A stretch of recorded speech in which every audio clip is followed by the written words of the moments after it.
Okay, hey, how you going, guys? So a little brief intermission. I was trying to do something clever and I failed. So I'm going to figure out how to do it, and I'm going to go from there. Now, I'm bringing on Mr. Chris Miller, www.health.com.au, and I have a couple of questions for him today. So we're going to get Chris on, and hopefully, there he is. Look at him looking sharp. Hiya. Thank you. All good. Now, we're going to cut straight into this, okay? So, Sure. my question to you is, my friend, that somebody sent me a message the other day, and I had put something out about ketosis and ketones and training like that, and for Olympic weightlifting and powerlifting. And the response was, nah, doesn't work, rubbish, you need carbohydrates, it just doesn't work like that. And I wanted you to tell us a little bit about why that could be or could not be incorrect. Yeah, sure thing. Look, that's a fairly common misconception. It's also reflective of the last sort of 30 years or so, or longer, of nutritional studies and paradigms of thinking. So what we need to do is to really have a shift in our paradigms of how we approach health and fitness and training and nutrition. One of the big advocates of that is Timothy Noakes. He wrote the book on nutritional science. So he was the first guy that published nutrition science for exercise back in the 80s, the biggest name dude in the world. He then wrote an open letter of apology about 10, 12 years ago saying, I've had it wrong for the last 30 years. This is how you should be doing it. So if that guy with a couple of PhDs can do it, then little old me, who used to do exactly what you just said then, I can change my mind if I have the humility and also the evidence of study to back it up. Now, I'm just going to refer to one study today. Now, this study, they got a couple of groups of guys, college-aged athletes, fit and strong and already training. Okay, now they broke them up into two groups. One group did carbohydrate, Western diet-based training. So they ate carbohydrates. They had a slight restriction on their overall calories to try and, look at weight loss. Then they put another group on ketogenic diet and gave them no calorie restriction. So they could eat as much as they wanted so long as they were in a ketogenic eating pattern of the breakdown of nutrients. Now, when they finished up after 12 weeks, here's what happened. The ketogenic group had almost double the loss in body fat percentage. So the Western diet guys, they were on eating carbs and on calorie restriction. So they were like training hard and they were restricted in what they could eat. Dying. The ketogenic guys ate whatever they could eat, and they had almost double the percentage of body fat loss in 12 weeks. Nice.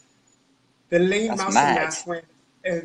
muscle mass of the ketogenic diet was increased by about 50 to 75%. So they had more increase in lean body mass over 12 weeks than the carbohydrate Western-based diet. Okay? So they've had a decrease in body fat, they've had an increase in lean body mass. So that is almost like the holy grail of weightlifting. If you can increase your lean body mass while decreasing body fat, then like that is just kind of what people pay money for, like that's the holy grail. For sure. Yep. Here's the next thing that I really wanted you to take away from this.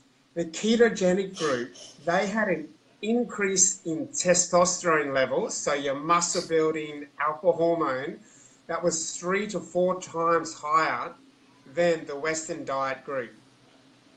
So the ketogenic group, as a result of their nutrition, had an increase of up to 4 times higher in their testosterone levels than the Western diet group.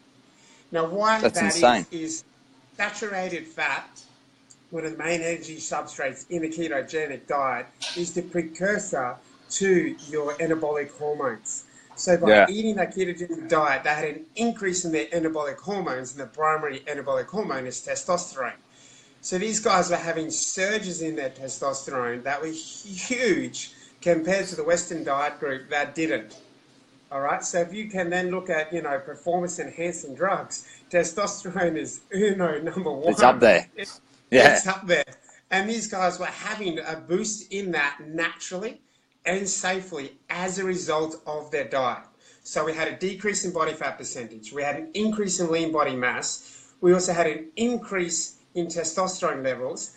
And the strength and power testing of the two groups, because they did the same weights program over that 12 weeks, the strength and power outcomes were slightly higher in the ketogenic group. And that's just of the numbers lifted.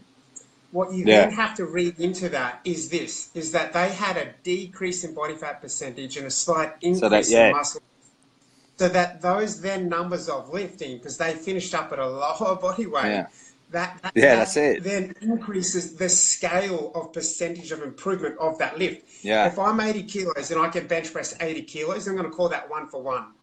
If I'm 75 kilos and I can bench press 80 kilos, and the guy beside me is 80 kilos and can bench press 80 kilos, I win based on a body fat level. As an Olympic weightlifter, Tommy, you're going to compete in the 90 kilo class. If you're in the 90 kilo class and your body fat percentage is at 9 or 8%, whatever it is now, after the last 3 months of running through this, and the guy beside you is at 90 kilos and at 20% body fat, which is pretty standard in Olympic weightlifting, to be honest, then, you know, your power output is going to be better. You're essentially going to be competing against guys, you know, in a completely different class. Because you've got such a low body weight percentage compared to them, if that makes sense. So, guys, you don't need the carbs to perform. There's a whole host of other things we can talk about, but I'll cut it off there so I don't blow people's minds too much. If you're a 30 to 40-year-old and you want to get lean and you want to have lower body fat percentage, you want to maintain muscle mass, you want to have, you know, comparative strength outcomes, if you want to increase testosterone in your 30s and 40s, which is key to anti-aging, then this is for you. And happiness. And happiness. Happy, that's right. Happy wife, happy life.